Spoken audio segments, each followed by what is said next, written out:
Okay, welcome back. So, the lighting in this room that I'm in is horrific. I'm actually in Florida in a hotel down here.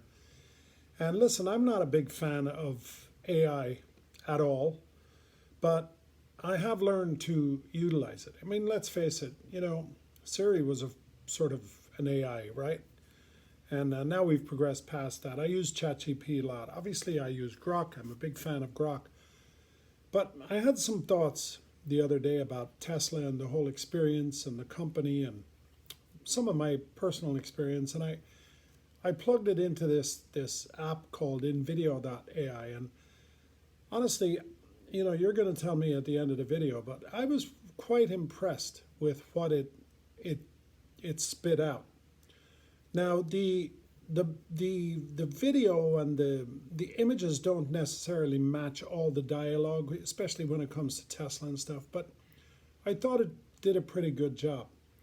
I hope you'll watch it. I think there's a lot in there. I think there's a lot to learn. And like I said, it's not something I would do all the time, but actually before I watched it, I thought I'm gonna end up deleting this because it's gonna be horrible. But it's not. It's coming up right now. The Great American Road, freedom in the age of Tesla. I still remember the first time I drove across this country. I wasn't born here. I came here. I arrived with an accent, a suitcase, and a quiet belief that America was something larger than geography. Larger than politics. Larger than headlines. It was an idea. A place where motion itself meant opportunity. Today I drive that same country in a Tesla with full self-driving engaged. And sometimes I catch myself smiling for no reason at all. Because what we are living through right now is something extraordinary. The American road has always symbolized freedom. But never before has it felt this intelligent, this safe, this connected, and yet, paradoxically, this peaceful. Before we talk about electric motors and software updates, we have to talk about history. In 1956, President Dwight D. Eisenhower signed the Federal Aid Highway Act. That single decision created the interstate highway system, more than 41,000 miles of connected pavement stretching across deserts, mountains, forests, cities, and farmland. It wasn't just concrete. It was mobility. It was defense. It was commerce. It was families packing into station wagons to see the Grand Canyon for the first time. It was truckers hauling food across time zones. It was musicians touring dive bars and stadiums. It was dreamers leaving small towns to chase something bigger. The highway system stitched together a nation that is geographically massive. Europe fits inside the continental United States with room to spare. Yet here, you can drive for days and still be in the same country. That scale changes you.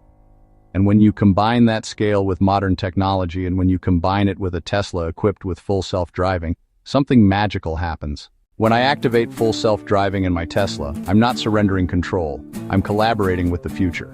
The vehicle reads lane markings, traffic signals, merging traffic. It anticipates, it adapts, it learns. The electric motor hums. No engine roar, no vibration. Just smooth torque and quiet acceleration.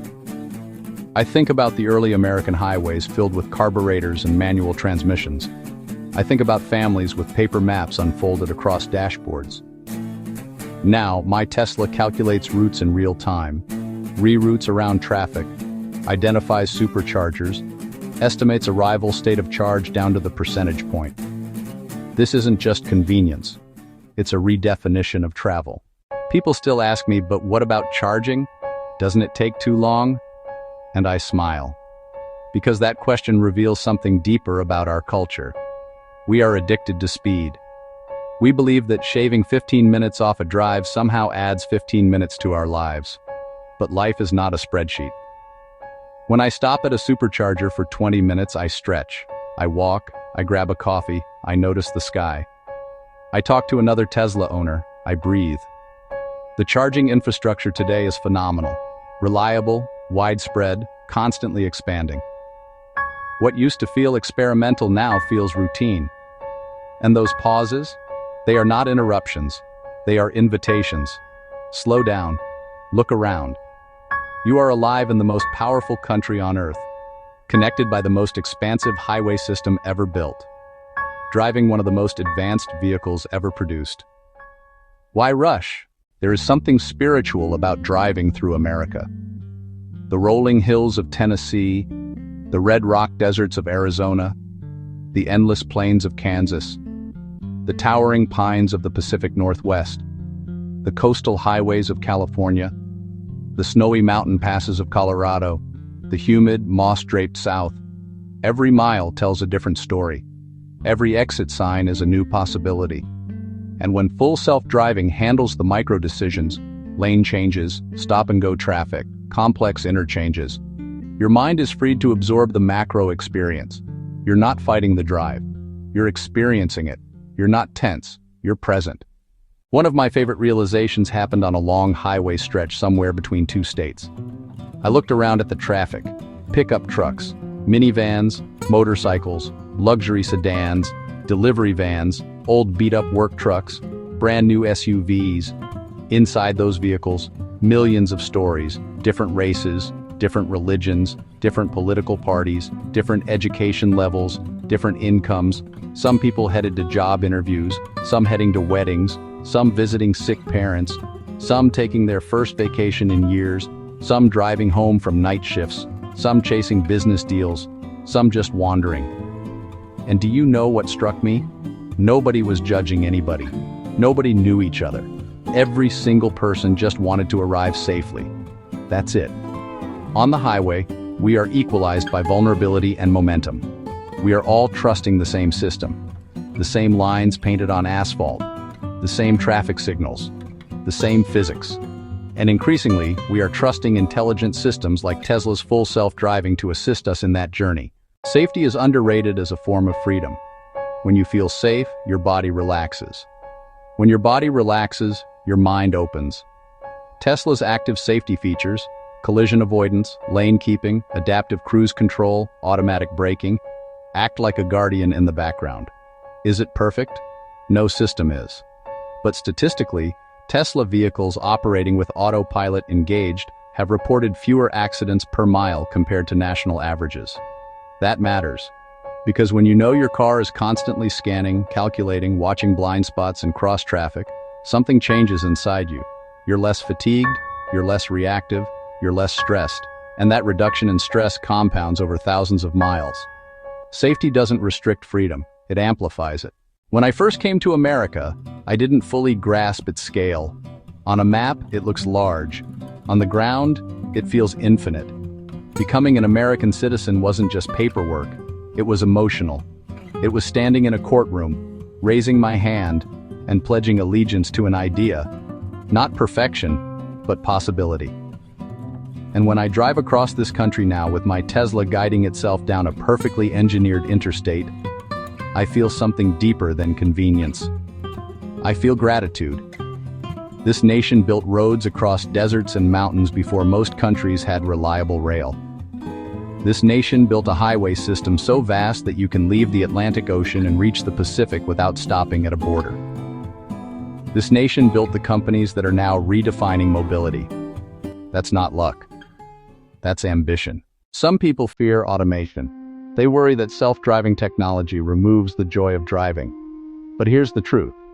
Full self-driving doesn't remove joy. It shifts it. Instead of white-knuckling traffic, I can look at the sunset. Instead of obsessing over lane merges, I can listen to music or an audiobook.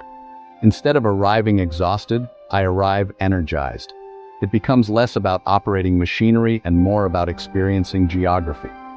And when I want to drive manually, when I want to feel the torque and the responsiveness, I can. The choice remains mine. That's the beauty. Freedom isn't about doing everything yourself. It's about having the option. Pull into a Tesla supercharger and you'll see something fascinating. Strangers talking, comparing road trips, sharing efficiency numbers, laughing about software updates. It's not a gas station culture. It's more like a pit stop lounge. And here's what I notice every time. No one cares where you're from. No one cares who you voted for. No one cares what your job is. You're just two people traveling through the same network, the same experiment in mobility, the same country. That's beautiful. People complain that charging adds time to a trip. Maybe it does. But what are we racing toward? We talk constantly about burnout, anxiety, and how fast life moves. Yet when technology gently forces us to pause for 20 minutes, we call it inconvenient. Maybe it's medicine. Maybe it's the one moment in the day when you're not staring at a screen in panic. You're stretching your legs, you're watching clouds, you're hearing birds. You're remembering that travel itself is the destination. America through the windshield. There is no greater classroom than the American road. You see small towns surviving against the odds. You see massive cities pulsing with energy. You see farms feeding millions. You see wind turbines turning across plains. You see oil rigs, solar fields, rail yards, shipping ports. You see wealth and struggle. You see ambition and fatigue. You see the full spectrum of humanity.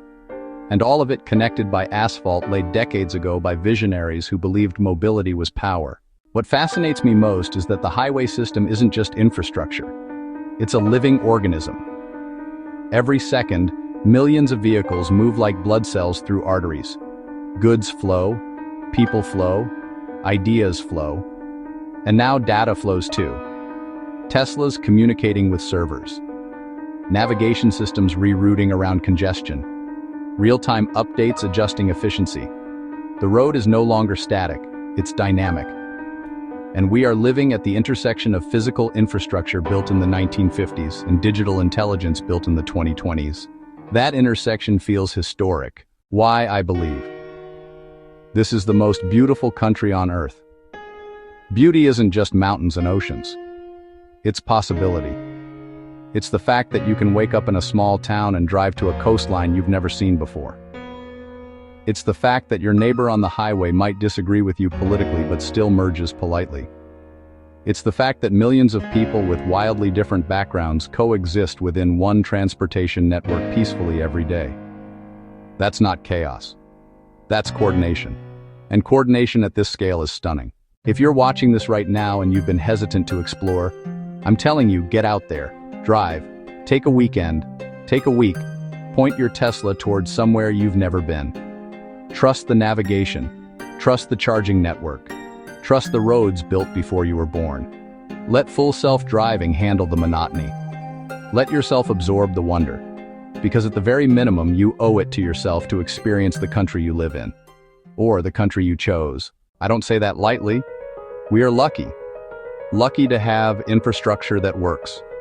Lucky to have technology that improves every year. Lucky to live in a country where mobility is not restricted by checkpoints between states. Lucky to be part of an era where a car can update itself overnight and perform better in the morning. Lucky to be alive in a moment where electric vehicles are not experimental toys, but practical machines capable of crossing a continent. When I activate full self-driving and watch the steering wheel move on its own, I don't feel replaced. I feel supported. When I plug into a supercharger and watch electrons flow silently into the battery, I don't feel delayed. I feel grounded. When I merge onto a massive American interstate built nearly 70 years ago and see endless lanes stretching toward the horizon, I don't feel small. I feel connected. This is the great American road. This is freedom amplified by technology. This is safety-enhancing exploration. This is joy rediscovered in motion. So slow down, celebrate it, explore it. And please, tell me in the comments, if you could drive anywhere in America today, where would you go? Thank you so much for listening. Please like, subscribe, and share this video. And remember, we are so incredibly lucky. I love you.